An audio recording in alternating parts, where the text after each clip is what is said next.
Hello दोस्तों, good morning. हम महाद्वीप पढ़ रहे थे भूगोल में। महाद्वीपों में हमने क्या है, यूरोप जो महाद्वीप था वो स्टार्ट किया हुआ था। कल हमने उसके बारे में थोड़ा बहुत देखा था, आज उसके आगे बढ़ते हैं। लेकिन आगे बढ़ने से पहले एक बार उसका रिवीजन कर देते हैं कि क्या क्या हमने उसके बारे में देखा था। यूरोप महाद्वीप की पहली बात बताई थी कि यूरोप जो महाद्वीप है वो क्षेत्रफल के आधार पर छठा बड़ा महाद्वीप है और जनसंख्या के आधार पर कौन सा तीसरा बड़ा जो महाद्वीप है यूरोप महाद्वीप है। यूरोप महाद्वीप की अगर हम बात करते हैं, इसके अगर उत्तर में कौन सा सागर पाया जाता है, उत्तर की अगर बात की तो उत्तरी ध्रुव सागर था, दक्षिण की हमने बात की थी भूमध्य सागर है, और पूर्व की हमने बात की थी कौन सा था, पूर्व की अगर बात की तो कौन सा अरब महासागर है। पश्चिम की वैसे तो नहीं पाया जाता, लेकिन कैस्पियन सागर था वो इसके खुद का ही एक पार्ट था, खुद का भी क्या था, एक पार्ट था। तीसरी हमने बात की थी कि यूरोप जो महाद्वीप है उसकी कौन कौन सी रेखाएं गुजरती है। तो यूरोप महाद्वीप में कोई भी विशेष प्रकार की रेखा नहीं गुजरती है, ना तो कर्क रेखा है, ना मकर है, ना कौन सी है, भूमध्य रेखा है। उत्तरी अगर हम बात करते हैं, ये यूरोप जो महाद्वीप है इसमें उत्तरी जो कर्क रेखा वो नहीं गुजरती है, तो तीनों रेखाएं नहीं गुजरती है। लेकिन हम बात करते हैं कि यूरोप महाद्वीप कौन से अगर गोलार्ध में आता है, तो यूरोप महाद्वीप हमने चर्चा की थी कौन से आता है, उत्तरी गोलार्ध में आता है, यानी इसका उत्तरतम क्षेत्र है। तो उत्तरी गोलार्ध में आने के कारण यहाँ का जो कटिबंध है किस प्रकार का, उष्ण है या शीतोष्ण है। तो यूरोप महाद्वीप का जो कटिबंध है वो किस प्रकार था, शीतोष्ण जो कटिबंध है वो क्या था, यूरोप महाद्वीप था। यह है अगर हम बात करते हैं सबसे लंबी तटरेखा वाला जो महाद्वीप है वो कौन सी आता है, यूरोप महाद्वीप सबसे लंबी तटरेखा बनाता है। क्यों? क्योंकि यह और तो क्या छोटे छोटे गुड़ाई में है, ये क्या चौड़ाई में सबसे यहाँ से लेकर यूरोप से लेकर एशिया तक कहा जाता है, इसलिए यूरोप और एशिया को यूरेशिया का नाम दिया गया है। तो सर्वाधिक सबसे लंबी तटरेखा वाला जो हमारा महाद्वीप है कौन सा आता है, यूरोप जो महाद्वीप है सबसे लंबी तटरेखा वाला महाद्वीप है। और हमने इसके बारे में चर्चा की थी, यूरोप जो महाद्वीप है इसे प्रायद्वीपीय महाद्वीप कहा जाता है, क्योंकि तीन ओर से जल से घिरा होने के कारण इसे क्या कहा जाता है, प्रायद्वीपीय महाद्वीप है वो कहा जाता है। इसके बाद यूरोप महाद्वीप में मरुस्थल बिल्कुल नहीं, हमने चर्चा की थी कि इसमें कितने मरुस्थल है, इसमें एक भी क्या है, मरुस्थल देखने को नहीं मिलता। तो वह महाद्वीप कौन सा है जिसमें मरुस्थल नहीं है, मरुस्थल रहित महाद्वीप कौन सा, यूरोप महाद्वीप है। इसके बाद हमने बात की थी कि अगर एक क्या है, बाल्टिक सागर है, एक कौन सा था, बाल्टिक सागर है, और दूसरा अगर बात करते हैं भूमध्य सागर और बाल्टिक सागर है। बाल्टिक सागर और उत्तरी सागर है, भूमध्य सागर का पार्ट है, उत्तरी सागर है, उन दोनों को जोड़ने वाली नहर कौन सी थी, कील नहर थी। कील नहर इन दोनों को जोड़ने का कार्य करती है। एक स्विट्जरलैंड देश है जिसे खेल का मैदान कहा जाता है, स्विट्जरलैंड को खेल का मैदान कहा जाता है। दूसरा अगर हम बात करते हैं, फ्रांस की राजधानी क्या है, पेरिस है। फ्रांस राजधानी क्या है, फ्रांस की राजधानी पेरिस है, जिसकी अगर हम बात करते हैं जिसे सुंदरता का देश कहा जाता है। फ्रांस को क्या कहा जाता है, सुंदरता है, इसकी राजधानी पेरिस है। इसे सुरा व सुंदरियों का देश के नाम से भी जाना जाता है। फ्रांस में शैंपेन जो दारू है सर्वाधिक काम में ली जाती है। सर्वाधिक शैंपेन दारू का प्रयोग कहाँ पर किया जाता है, यहाँ पर किया जाता है, कौन सा है, फ्रांस में है। ये कौन सी नदी के किनारे है, तो ये हमने नदी चर्चा की थी कि फ्रांस है जो राजधानी जो पेरिस है वो कौन सी नदी के, राइन जो नदी है उसके किनारे बसा हुआ है। राइन नदी के किनारे क्या है, बसा, राइन सीन नदी के किनारे। राइन नदी कौन सा है, रोटरडम बंदरगाह है। सीन नदी के किनारे कौन सा है, फ्रांस की राजधानी पेरिस थी, वो कौन सी है, राइन जो कौन सी थी, सीन नदी के किनारे बसा हुआ है। फ्रांस की राजधानी पेरिस है, सीन नदी के किनारे है। रोटरडम बंदरगाह की राइन नदी की बात करेंगे तो वो कौन से हैं, राइन नदी है। तो सीन नदी के किनारे कौन सा, फ्रांस व पेरिस के सीन नदी के किनारे बसा हुआ, ये हमने चर्चा की थी। इसके बाद अगर हम बात करते हैं यूरोप महाद्वीप का पर्वत कौन सा, आल्प्स पर्वतमाला है, जिसकी चोटी कौन सी, माउंट क्या है, ब्लोक है। इसी का एक भाई है जिसे काकेश पर्वत कहा जाता है। इसकी सर्वोच्च चोटी की अगर बात करते हैं तो कौन से, माउंट एल्ब्रुस है, जो यूरोप महाद्वीप की क्या है, सर्वोच्च चोटी है, जो क्या है, यूरोप महाद्वीप की भी क्या है, सर्वोच्च चोटी है। अगर ऊंचाई के आधार पर बात करते हैं तो यह महाद्वीप ऊंचाई के आधार पर किस प्रकार का है, ऊंचाई के आधार पर जो यह महाद्वीप है सबसे, अगर समुद्र तल से ऊंचाई की बात करते हैं तो सबसे कम ऊंचाई वाला महाद्वीप कौन सा है, ये है। अगर सबसे छोटा, दूसरा सबसे छोटा महाद्वीप की अगर बात करते हैं तो कौन सा आता है, यूरोप महाद्वीप है। इसमें एक देश पाया जाता है ग्रेट ब्रिटेन है, जिनको अगर यूरोप से अलग करने वाली जल संधि कौन सी आती है, डोबर जल संधि है। और चैनल की अगर बात करते हैं तो वो कौन सा चैनल आता है, इंग्लिश क्या है, इंग्लिश चैनल जो है इनको क्या है, अलग करता है। तो कौन सी थी, डोबर जल संधि, और इंग्लिश क्या है, चैनल है। इसके बाद की हमने बात की कि इंग्लैंड की राजधानी जो लंदन है वो कौन सी, थेम्स या थेल्स नदी के किनारे बसा हुआ है। यहाँ पर जो क्या है, विश्व का सबसे अगर सभी प्रकार की सुविधाओं वाला हवाई अड्डा है, जिसे क्या कहा जाता है, जिसे हिथ्रो हवाई अड्डा कहते हैं। यानी विश्व की सभी प्रकार की जहाँ पर क्या सुविधाएँ हैं वो कौन सा है, हिथ्रो हवाई अड्डा यहाँ पर है। ठीक है। सबसे कम ऊंचाई वाला जो महाद्वीप है वो कौन सा है, हमने चर्चा की थी। सबसे समुद्र तल से औसतन ऊंचाई की अगर हम बात करते हैं तो सबसे कम ऊंचाई वाला महाद्वीप कौन सा था, हमारा यूरोप महाद्वीप है।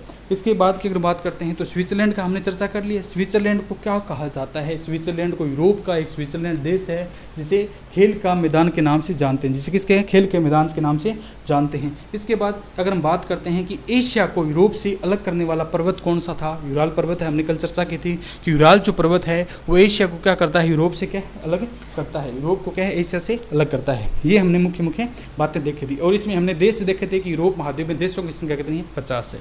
इसके बाद हम चर्चा करते हैं कि यूरोप जो महाद्वीप है इसमें क्या है, एक क्या है यूरोप महाद्वीप में एक झील है जो जिसका नाम क्या है लाडोगा झील है। लाडोगा झील है वो कौन से महाद्वीप में पाई जाती है, यूरोप महाद्वीप में है। जो कहाँ पर है, लाडोगा झील फिनलैंड में है। यूरोप महाद्वीप में लाडोगा झील फिनलैंड में पाई जाती है। इस झील की अगर हम बात करते हैं, इस झील की अगर विशेषता की अगर हम बात करते हैं तो फिनलैंड अगर बात करते हैं यूरोप की सबसे गहरी झील है। यूरोप की क्या है सबसे गहरी झील कौन सी आती है, यूरोप की सबसे जो गहरी झील है वो सबसे गहरी और बड़ी झील कौन सी है, लाडोगा झील है जो कहाँ पर पाई जाती है फिनलैंड में। पहला कौन सा है, फिनलैंड में एक झील पाई जाती है जिसका नाम क्या है लाडोगा है, जो यूरोप महाद्वीप में है या यूरोप की सबसे गहरी और क्या सबसे गहरी और क्या बड़ी झील है। इसलिए फिनलैंड को हजारों झीलों का देश कहा जाता है।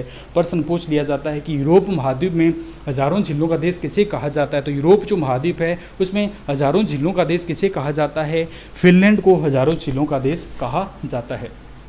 इसके बाद की बात करते हैं कि हाँ एक कौन सा, नार्वे है। नार्वे क्या है, देश है। नार्वे एक देश है, सभी जानते हैं। नार्वे जो देश है उसे एक गर्म हवा चलती है। नार्वे में क्या गर्म हवा चलती है जिसे गल्फ स्ट्रीम कहा जाता है। नार्वे में गल्फ स्ट्रीम हम ना पढ़ी थी, गल्फ स्ट्रीम जो हवा किस प्रकार की है, गर्म हवा है। इसे नार्वे का कम्बल कहा जाता है। गल्फ स्ट्रीम को नार्वे का कम्बल कहा जाता है। क्यों, क्योंकि ये गर्म है और वहाँ पर ठंड होती है तो वहाँ पर बर्फ़ को जमने नहीं देती। नार्वे का जो क्षेत्र है वहाँ पर बर्फ़ को जमने नहीं देती है, इसलिए इसे नार्वे का कम्बल कहा जाता है। गल्फ स्ट्रीम को नार्वे का कम्बल कहा जाता है। और क्या एक फीड देश है, फीड देश है जिसे क्या है, फीड देश को मध्य रात्रि का शहर कहा जाता है। मध्य रात्रि का क्या है, फीड तटों के देश को, ठीक है। नार्वे को क्या है, फीड तटों का देश है। नार्वे इसे मध्य रात्रि का देश भी कहा जाता है। नार्वे को फीड तटों का देश और मध्य रात्रि का देश कहा जाता है। वह कौन सा देश है जिसे फीड तटों का देश और क्या मध्य रात्रि का शहर के नाम से जानते हैं, तो नार्वे में, यानी मध्य रात्रि को यहाँ पर क्या उदय होता है। मध्य रात्रि का शहर यानी मध्य रात्रि में ही चमकता हुआ दिखाई देता है, इसलिए क्या मध्य रात्रि का देश कहा जाता है। तो कौन सा है, नार्वे है। वह कौन सा है, नार्वे है। तो पहला हमने क्या पढ़ा कि लाडोगा झील है जो फिनलैंड में पाई जाती है, यूरोप महाद्वीप में है। यह सबसे गहरी झील है, सबसे गहरी और सर्वाधिक झीलों वाला जो देश है ये कहा जाता है, ठीक है। अगर यूरोप की सबसे बड़ी झील है, सबसे बड़ी और गहरी झील कौन सी, लाडोगा झील है, फिनलैंड में पाई जाती है। इसलिए फिनलैंड को हजारों झीलों का देश कहा जाता है। क्या कहा जाता है, हजारों जो झीलों का देश है वो क्या है, फिनलैंड है। इसके बाद हमने क्या पढ़ा था, नार्वे है। नार्वे को फीड तटों का देश भी कहा जाता है, यानी कटा फटा तट इसके चारों, नार्वे के आसपास देखें तो इसके तट जो है कटे फटे हैं, इसलिए नार्वे को फीड तटों का देश कहा जाता है। दूसरी अगर बात करते हैं, नार्वे में गर्म हवा बहती है जिसे गल्फ स्ट्रीम कहा जाता है। तो नार्वे का कंबल किसे कहा जाता है, गल्फ स्ट्रीम को नार्वे का कंबल कहा जाता है। गल्फ स्ट्रीम जो हवा बहती है, गर्म हवा बहती है, उसे क्या कहा जाता है, नार्वे का कंबल कहा जाता है। एक नदी है, राइन नदी है। यूरोप महाद्वीप की सबसे व्यस्तम नदी कौन सी है, राइन नदी है। इसके ऊपर क्या है, एक बंदरगाह बना है जिसे क्या कहा जाता है, रोटरडम बंदरगाह है। यानी यूरोप महाद्वीप की सबसे व्यस्तम जो नदी है इसे राइन नदी के नाम से जानते हैं। और इस नदी के किनारे एक बंदरगाह बना हुआ है जिसे रोटरडम बंदरगाह कहते हैं। जिसे किसका क्या नाम दिया गया है, रोटरडम क्या है, बंदरगाह दिया गया है, जिसे क्या दिया गया है, रोटरडम बंदरगाह नाम दिया गया है। यूक्रेन को, यूक्रेन जो देश है, यूक्रेन में रूस में अगर बात करें, रूस और यूक्रेन के मध्य क्या है, युद्ध चल रहा है। यूक्रेन की बात करें, यूक्रेन क्या है, गेहूं उत्पादन क्षेत्र है। यूक्रेन की अगर हम बात करते हैं, यूक्रेन जो है हमारी यूरोप महाद्वीप में गेहूं उत्पादन क्षेत्र है, इसलिए इसे रोटी की डलियाँ भी कहा जाता है। यूक्रेन को किस नाम से जानते हैं, रोटी की डलियाँ के नाम से जाना जाता है। यूक्रेन को किस नाम से जानते हैं, रोटी की डलियाँ के नाम से जाना जाता है। इसके बाद में क्या, इटली है। इटली की अगर बात करते हैं, इटली देश है यूरोप में, क्या एक इटली देश है जो जिसे क्या कहा जाता है, यूरोप का भारत कहते हैं। इटली एक देश है जिसे यूरोप का भारत कहा जाता है, क्योंकि जिस प्रकार भारत में गेहूं उत्पादन होता है उसी प्रकार इटली में भी होता है, इसलिए इटली को यूरोप का भारत कहा जाता है। इटली की राजधानी कौन सी है, इटली की राजधानी है रोम। इटली की राजधानी है, इटली की एक राजधानी है जो कौन से नदी के किनारे बसी हुई है, इटली की राजधानी है जो टाइबर नदी, रोम है जो कौन सी नदी, टाइबर नदी के किनारे बसी हुई है। इटली की राजधानी रोम है जो यूरोप महाद्वीप में कौन सी नदी के किनारे बसी हुई है, तो वह कौन सी है, टाइबर नदी है। एक है यूरोप महाद्वीप में एक नदी बहती है जिसे क्या कहा जाता है, पो नदी है, इसे यूरोप की गंगा कहते हैं। जिस प्रकार भारत की गंगा नदी है, उसी प्रकार यूरोप में एक नदी बहती है जिसका नाम कौन सा है, पो नदी है। उसे वहाँ पर क्या कहा जाता है, यूरोप की गंगा के नाम से जानते हैं। उसे क्या कहा जाता है, यूरोप की गंगा है। ठीक है, इसके बाद अगर हम बात करते हैं, फ्रांस है। फ्रांस को खट्टे फलों का देश, शुरा व सुंदरियों का देश और सर्वाधिक शैंपेन का देश किसे कहा जाता है, फ्रांस को कहा जाता है। फ्रांस को क्या कहा जाता है, जो सीन नदी के किनारे है, जो क्या सीन नदी के किनारे बसा हुआ है। पेरिस की एक राजधानी है, पेरिस, फ्रांस की राजधानी पेरिस से लेकर इस्तांबुल तक एक क्या है, रेल मार्ग है। इस्तांबुल तक का एक रेल मार्ग फैला हुआ है, जिसे किस नाम से जानते हैं, ओरिएंट एक्सप्रेस रेल मार्ग। क्या कहा जाता है, ओरिएंट एक्सप्रेस रेल मार्ग है, जो फ्रांस की राजधानी पेरिस से लेकर इस्तांबुल तक फैला हुआ है। ओरिएंट एक्सप्रेस क्या है, रेल मार्ग है। ओरिएंट के फैन आते हैं तो इसे याद कर लीजिए कि ओरिएंट एक्सप्रेस जो रेल मार्ग है वो किन किन के मध्य फैला हुआ है। ओरिएंट एक्सप्रेस रेल मार्ग है, पेरिस से लेकर इस्तांबुल तक एक फैला हुआ रेल मार्ग है, जिसे क्या कहा जाता है, ओरिएंट एक्सप्रेस रेल मार्ग है। एक नदी बहती है, काला सागर में जाकर गिरती है, डेन्यूब नदी है। डेन्यूब जो नदी है वो बहती है कौन सी, यूरोप महाद्वीप में एक नदी बहती है जिसका नाम क्या है, डेन्यूब नदी है। डेन्यूब क्या है, नदी है, यूक्रेन में ये पानी ले जाती है। ये 3 नदियों का निथर है। इसमें अगर बात करते हैं कि काला सागर में कौन कौन सी नदियाँ अपना जल लेकर जाती है, तो क्या निथर है, डोन है, निथर है, डोन है और क्या निस्टर है। ये नदियाँ इसमें काला सागर में पानी ले जाती है और डेन्यूब नदी है। डेन्यूब है, निथर है, निस्टर है। डेन्यूब, निथर और क्या निस्टर है। एक अगर हम बात करते हैं कि डोन जो नदियाँ हैं ये अपना पानी के काला सागर में लेकर जाकर गिराती है। काला सागर में लेकर जाने वाली नदियाँ निम्न में से कौन सी है, तो ये जो क्या है, चारों जो नदियाँ हैं ये पानी यहाँ पर क्या है, ले जाती है। एक क्या है, नदी है, कैस्पियन सागर है, वो कैस्पियन सागर है। कैस्पियन सागर से एक नदी निकलती है जो क्या, वोल्गा नदी है। कैस्पियन सागर से नदी निकलने वाली कौन सी आती है, वोल्गा नदी है, जो कहाँ से निकलती है, कैस्पियन सागर से निकलती है। इसमें एक बात करते हैं कि इसमें एक क्या शुष्क ज्वालामुखी है। यूरोप महाद्वीप में एक सोया हुआ ज्वालामुखी है, यानी जहाँ पर क्या किसी प्रकार का विस्फोट नहीं होता है, ज्वालामुखी सक्रिय नहीं है, उसका नाम क्या, विसुवियस है। विसुवियस है, विसुवियस यानी सोया हुआ है। विसुवियस सुप्त ज्वालामुखी है, कौन सा आता है, यूक्रेन महाद्वीप में एक निष्क्रिय ज्वालामुखी है जिसका नाम कौन सा है, विसुवियस है, जो क्या है, निष्क्रिय ज्वालामुखी है। और एंटना ज्वालामुखी है। एंटना जो ज्वालामुखी है यूरोप महाद्वीप में पाया जाता है। एंटना महाद्वीप है विश्व की सबसे प्राचीन की अगर बात करते हैं तो एंटना ज्वालामुखी है जो यूरोप में पाया जाता है। इसके बाद स्ट्राम्बोली एक ज्वालामुखी है। स्ट्राम्बोली क्या है, एक ज्वालामुखी है जो सक्रिय ज्वालामुखी है। यह भूमध्य सागर का प्रकाश स्तंभ कहा जाता है। स्ट्राम्बोली ज्वालामुखी है, यह किसका, भूमध्य सागर का प्रकाश स्तंभ कहा जाता है। ये किस प्रकार का सक्रिय ज्वालामुखी है। जिस प्रकार हमने उसमें पढ़ा था कि मत्स्य ग्रहण क्षेत्र है। मत्स्य क्या है, ग्रहण क्षेत्र है, अमेरिका महाद्वीप में पढ़ा था। तो इसी प्रकार इसे भी मत्स्य ग्रहण क्षेत्र है। वो कौन सा, डागरबेर और क्या, ग्रेट फिशर है। डागरबेर और ग्रेट फिशर को यूरोप महाद्वीप का मत्स्य ग्रहण क्षेत्र कहा जाता है। ठीक है, डागरबेर और ग्रेट फिशर है उसे क्या कहा जाता है, हमारा जो ये यूरोप महाद्वीप है, यूरोप महाद्वीप का क्या कहा जाता है, मत्स्य ग्रहण क्षेत्र कहा जाता है। क्या कहा जाता है, मत्स्य ग्रहण क्षेत्र कहते हैं। तो ये क्या था, यूरोप महाद्वीप का ये पॉइंट था। ठीक है, दूसरी क्लास हमने आज ले रहे हैं तो इसमें क्या है, ये पॉइंट थे। एक बार इसमें फिर देख लेते हैं जो मैंने लिखा है।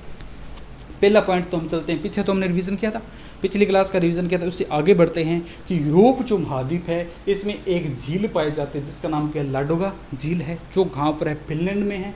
यूरोप की गहरी व बड़ी झील कौन सी आती है, अगर हम बात करते हैं यूरोप की गहरी व बड़ी झील कौन सी आती है तो वो हमारी कौन सी, लाडोगा झील है, जो कि फिनलैंड में पाई जाती है। इसीलिए फिनलैंड को हजारों झीलों का देश कहा जाता है। इस प्रकार की कई झील वहाँ पर पाई जाती है, इसलिए फिनलैंड को क्या कहा जाता है, हजारों झीलों का देश कहा जाता है। इसके बाद हमने चर्चा की थी कि नॉर्वे एक देश है। नॉर्वे क्या है, एक देश है जिसे फील्ड तटों का देश कहा जाता है, यानी कटे फटे तटों का देश कौन सा है, नॉर्वे है। नॉर्वे में मध्य रात्रि का देश कहा जाता है। नॉर्वे को फील्ड तटों का देश व मध्य रात्रि का देश कहा जाता है। और नॉर्वे में गल्फ स्ट्रीम को क्या कहा जाता है, नॉर्वे का कंबल कहा जाता है। नॉर्वे में जब पवनें चलती है, गर्म गल्फ स्ट्रीम, जब गर्म हवाएं हैं, जब ये चलती है तो यहाँ पर क्या है, इनको लोगों को क्या है, वो थोड़ा अच्छा अनुभव होता है, इसलिए इसे नॉर्वे का क्या कहा जाता है, कंबल कहा जाता है। इसके बाद में क्या है, एक राइन नदी है जो यूरोप महाद्वीप की सबसे व्यस्तम नदी कौन सी है, राइन नदी है, जिसके ऊपर रोटरडम बंदरगाह बना हुआ है। फ्रांस की राजधानी है पेरिस। फ्रांस को क्या कहा जाता है, खट्टे फलों का देश कहा जाता है और इसे सुंदरता का देश कहा जाता है। इसकी राजधानी पेरिस है, जिसे सुरों व सुंदरियों का देश कहा जाता है और शैंपेन के लिए क्या प्रसिद्ध है, शैंपेन शराब का ज़्यादा प्रयोग होता है। इसके बाद अगर हम बात करते हैं यहाँ पर क्या है, एक नदी है इटली का, इटली को क्या कहा जाता है, यूरोप का भारत कहते हैं। इटली को क्या कहा जाता है, यूरोप का भारत इटली को कहा जाता है। इसी के किनारे इसी की राजधानी है रोम है, जो कौन सी नदी है, टाइबर नदी के किनारे बसी हुई। इटली की राजधानी रोम टाइबर नदी के किनारे क्या है, बसी हुई है। इसी एक क्या है, पो नदी बहती है, ठीक है। इटली के पास एक पो नदी बहती है, इटली में ही बहती है, जिसे यूरोप की गंगा कहते हैं। यूरोप में बहने वाली, इटली में बहने वाली जो पो नदी है, इसे यूरोप की गंगा कहा जाता है। यूक्रेन को गेहूं उत्पन्न क्षेत्र कहा जाता है। यूक्रेन युद्ध चले थे, यूक्रेन में क्या है, बहुत नुकसान हुआ था, तो इसे क्या कहा जाता है, गेहूं उत्पन्न क्षेत्र कहा जाता है। इसे रोटी की डलियां भी कहते हैं। यूक्रेन को क्या कहा जाता है, रोटी की डलियां वाला क्षेत्र कौन सा है, यूक्रेन है। डेन्यूब है, निथर है, निस्टर और डोन नदी है, ये नदियां अपनी काला सागर से ले जाती है। यूक्रेन में ये पानी, ये व्यवस्था करवाएगी, काला सागर से ले जाती है। डेन्यूब नदी है, ये करवाती है। और दूसरी बात करते हैं, इसे पेरिस से इस्तांबुल तक जोड़ने वाली, पेरिस से इस्तांबुल तक जोड़ने वाली जो नदी है, वो जो कौन सा है, रेल मार्ग है। पेरिस से इस्तांबुल तक जोड़ने वाला रेल मार्ग है ओरिएंट एक्सप्रेस रेल मार्ग है। ओरिएंट फैन होता है, ओरिएंट अपना कंपनी होती है, उसका पंखा होता है, उससे इसे याद करेंगे कि ओरिएंट एक्सप्रेस रेल मार्ग है। इसके बाद में क्या है, इसमें यूरोप महाद्वीप में एक क्या है, सोया हुआ ज्वालामुखी है, जिसे विसुवियस ज्वालामुखी कहा जाता है। जिसे क्या कहा जाता है, विसुवियस सुप्त ज्वालामुखी कहते हैं। और कैस्पियन सागर से एक क्या नदी निकलती है, वोल्गा क्या है, नदी है। कौन सी आती है, वोल्गा नदी है। एंटना ज्वालामुखी, विश्व की सबसे प्राचीन ज्वालामुखी कौन सी आती है, विश्व की सबसे प्राचीन ज्वालामुखी कौन सी है, एंटना है। और इसमें एक स्ट्रोम्बोली ज्वालामुखी है, यूरोप महाद्वीप में एक सक्रिय ज्वालामुखी है, जिसका नाम क्या है, स्ट्रोम्बोली ज्वालामुखी है। यह भूमध्य सागर का प्रकाश स्तंभ, इसे क्या कहा जाता है, भूमध्य सागर का प्रकाश स्तंभ भी कहा जाता है। इसे क्या कहा जाता है, भूमध्य सागर का क्या है, प्रकाश स्तंभ कहा जाता है। इसमें मुख्य मुख्य बातें ये थी। अब इसमें क्या, नदी कौन सी बड़ी है, कौन सी क्या है नदी जो क्या है बड़ी है, यूरोप महाद्वीप की सभी को पता है। लेकिन एक बार देखिए, इसमें थोड़े से पॉइंट और रह गए हैं, वो क्या है कल की क्लास में करेंगे। और कल जो ये महाद्वीप है हमारा कंप्लीट हो जाएगा। इसके बाद जो आगे के हैं उसके बारे में चर्चा करेंगे। तो आज के लिए इतना ही, बाकी जो इसका रिमेनिंग पार्ट है वो कल करेंगे। ओके दोस्तों, थैंक यू।